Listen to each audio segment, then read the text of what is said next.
In 1959, a democratic reform was introduced to Tibet, where politics and religion were separated. But the Dalai Lama, exiled in India, continued to be active as a religious leader in the international community.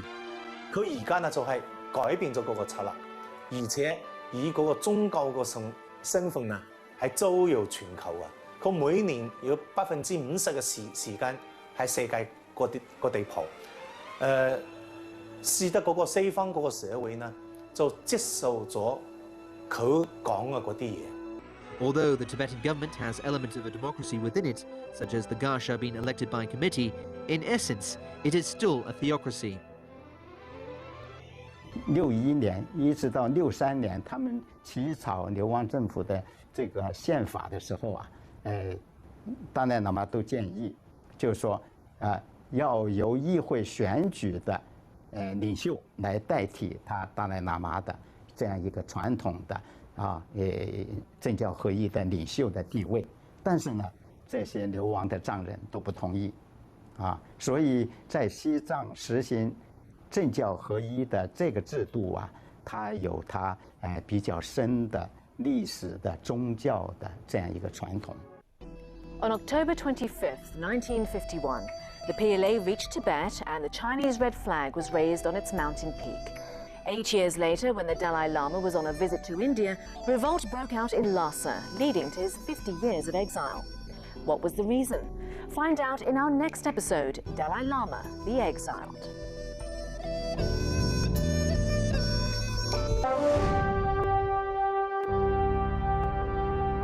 In 1935, Chiang Kai-shek's troops surrounded Mao Zedong's Red Army in the Tibetan highlands, forcing them to change direction and head north. When the Red Army entered Sichuan, they had run out of food and ammunition. The once 300,000-strong army had shrunk to 1/10 of its original size. Local Tibetans gave them shelter and food and took care of injured troops. With their help, the Red Army climbed over the snowy mountains to Shanxi, where they built a stronghold. In an interview with American journalist Edgar Snow, Mao said, "This is our only debt, but someday we will pay the Tibetans back the goods we had to take from them." Deng Xiaoping also commended the Tibetans for doing their best to preserve the Red Army.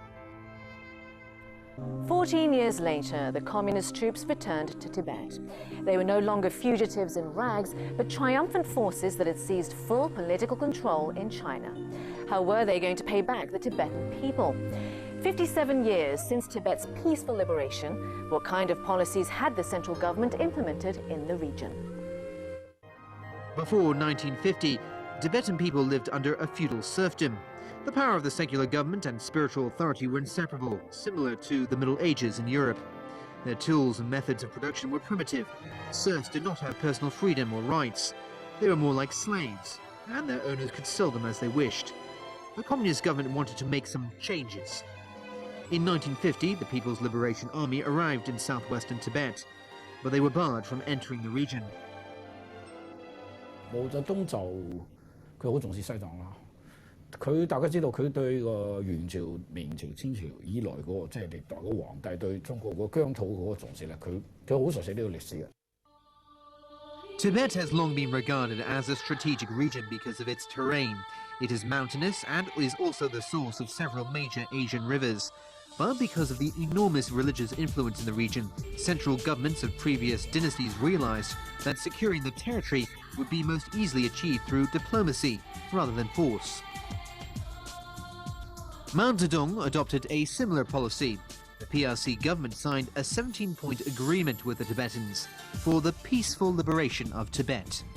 This completed China's unification, with the exception of Taiwan. At that time, Beijing made some concessions to Tibet's theocratic feudal system by not pushing democratic reforms. However, reforms were hinted at in the agreement. Clause 11 said in matters related to various reforms in Tibet, there will be no compulsion on the part of the central authorities. However, the latter part of the clause clearly stated that the Tibetan government should carry out reforms of its own accord.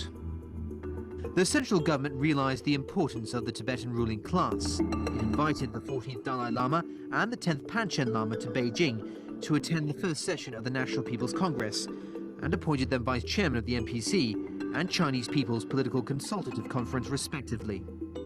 This was the honeymoon period between the Chinese Communist Party and the ruling class of Tibet. The 14th Dalai Lama even wrote a poem praising Chairman Mao. Recently, the Dalai Lama revealed that he had wanted to join the Communist Party, but the party asked him to wait a while. 我聽嗰個達賴喇嘛二個加羅登珠都講咧，佢喺50年嗰陣時，50年51年咧，佢特登從美國翻到西藏，佢去咗嗰邊咧，佢就覺得嗰個西藏咧就嗰啲老百姓好苦，咁啊佢就同嗰個中央政府駐嗰個西藏嘅代表講，應該實行嗰個土地改革，但係咧佢話中央政府咧唔睬佢，因為嗰個時候嘅政策啊，係協助嗰啲貴族嘅政策。佢話佢個姐姐姐夫都係貴族，佢哋就係成日可以去中央政府嗰邊攞錢啊，就派嗰啲銀元啊，嗰啲銀元佢話好重，一年半年派一次，一攞就係攞麻袋去攞㗎。其實當時個西藏社會嘅矛盾好犀利，即係上層同下層。咁大家知道共產黨佢係通常都係支持下層啦，支持嗰啲即係嗰啲貧窮嘅嗰啲藏人。咁達賴喇嘛或者話佢嗰個即係西藏嗰上層啦，嗰啲貴族佢哋同北京之間就有咗矛盾。咁到咗59年，嗰個矛盾就爆發。In 1955, the Sichuan Provincial Party Secretary Li Jingchuan carried out land reforms. The serfs in the Tibetan-inhabited area of Sichuan, who had long been suppressed, burned the account books that recorded their debts. The affected serf owners, with the support of the CIA, set up a guerrilla army. Soon, there were riots in Lhasa, and the Dalai Lama fled. Mao Zedong said, "There are some people abroad who have sympathy for only 10 to 20,000 people, at most 30 to 40,000 people. However, in the three main Tibetan areas, there's a total of 1.2 million people. If you subtract 10,000 people from that, there are still more than 1.1 million people whom some in this world don't sympathize with. We have sympathy for the 1.1 million people, but not the minority." In 1959, democratic reforms were officially carried out in Tibet. Past serfs came together in communes. In the following year, the Dalai Lama's government in exile also implemented political reforms. The theocratic serfdom of Tibet, which started back in the 10th century, came to an end. 喺一般嘅藏人嘅家庭裏邊，你會見到毛主席嘅相，同埋咧啲活佛嘅相，佢擺埋一齊嘅。而逢係擺毛主席嘅相嗰啲咧，多數都原體係農奴出身。The spiritual leaders of Tibetan Buddhism fled under the accusation that they had divided the nation. Tibetan serfs who were released from slavery apparently worshipped Mao like a god. When the Cultural Revolution began, the Chinese Red Army called for the 4 artifacts to be destroyed: the Longmen Caves, the White Horse Temple, the Confucius Temple, and many other sites in central China were destroyed, along with thousands of monasteries and statues of Buddha. There's an old Chinese saying, "Where the nest is overturned, no egg stays unbroken." During the Cultural Revolution, religion, culture, and the economy of Tibet were devastated, as in many other areas of the nation. With the death of Mao Zedong and the end of the Cultural Revolution, religious sentiments that had been buried beneath Buddha's soil were rekindled. In Lhasa, discontent and unrest emerged. In December 1978, Deng Xiaoping made a comeback. He extended an olive branch to the Dalai Lama, who had been in exile for almost 2 decades. Soon after, relatives and envoys of the Dalai made a homecoming visit to Qinghai for the first time in many years, and proposed a visit to Tibet as well. But the central authorities were worried it would cause unrest, and they consulted the leaders of Tibet, who reassured them that their people would stay calm.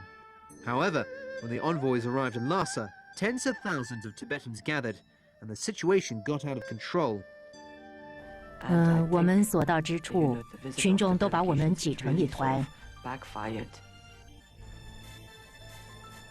而你知道的，因为我们是达赖喇嘛派来的，藏人全都来了。